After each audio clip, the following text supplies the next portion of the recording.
இந்த வருஷத்தோட கடைசி பணங்க இதுவாக தான் இருக்கும்னு நினைக்கிறேன். இந்த மரத்தில் வந்து பார்த்திங்கன்னா ஏற்கனவே ஒரு 15 பேர் ட்ரை பண்ணிட்டாங்க.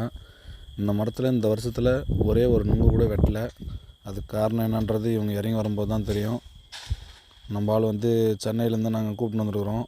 அவர் வந்து வேலைக்கு போயிட்டு இருந்தார். வாண்டடாக வர வச்சு வெட்ட வச்சுருக்கோம். இப்போ தான் ஃபஸ்ட் டைமாக இந்த மரத்தில் ஏறுறாங்க. இது வரைக்கும் இந்த மரத்தில் யாருமே ஏறல.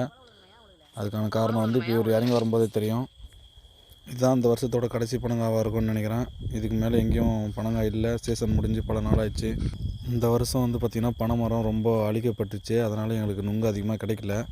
டெய்லியும் வெட்டி சாப்பிட்டோம். இருந்தாலும் இதுதான் கடைசி நாள். அதனால தான் ஒரு ரூல் போட்டிருக்காங்க. அது மட்டும்தான் இந்த வருஷத்தில் போட்ட ரூல்லே நல்ல ரூலாக இருக்கும்னு நினைக்கிறேன். பனை மரத்தை வெட்டணுன்னா பர்மிஷன் வாங்கணும் அப்படின்னு சொல்லிட்டு ஒரு ரூல் போட்டிருக்காங்க. இது வந்து பார்த்திங்கன்னா நல்ல ஒரு ரூலாக இருக்குது.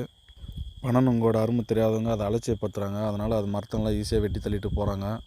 அது பணம் நுங்கு பாட்டில் வரும்போது தான் அதனோட தேவை தெரிய போகுது. பாட்டில் 100 ரூபா 100 200 300ன்னு விற்கும்போது தான் அதனோட அருமை தெரியும். இப்போ அலட்சியப்படுத்துகிறாங்க.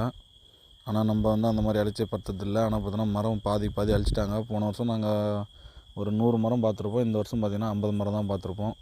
அந்தளவுக்கு மரம் வந்து வெட்டிட்டு இருக்கிறாங்க. நிறைய அழிச்சிட்டு இருக்கிறாங்க. பனை மரத்துலேருந்து ஏ டு ஜெட் எல்லாமே தேவைப்படுது. பனை ஓலையில் வீடு கட்டினாங்க. பனை மட்டையில் நார் திரிச்சாங்க. பனை நுங்கு சாப்பிட்டாங்க. நுங்கு முற்றி போனால் பனம் பழமாக சாப்பிட்டாங்க. அதுவும் முற்றி போச்சுன்னா புதைச்சி பனம் கழுங்காய் சாப்பிட்டாங்க. எல்லாத்துக்குமே யூஸ் ஆச்சு.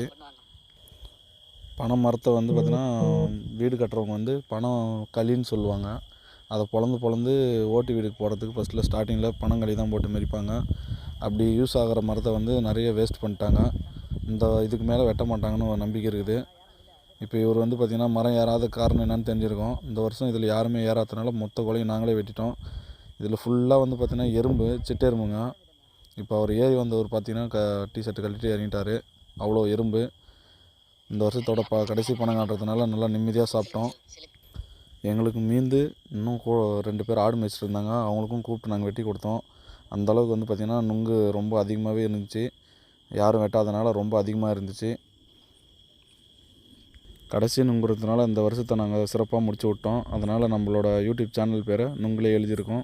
நல்லா இருந்துச்சுன்னா சப்ஸ்கிரைப் பண்ணுங்கள், ஷேர் பண்ணுங்கள், லைக் பண்ணுங்கள். நன்றி. நம்ம வில்லேஜ் வீலாக் சேனலை லைக் பண்ணுங்க, சப்ஸ்கிரைப் பண்ணுவ நண்பர்களே.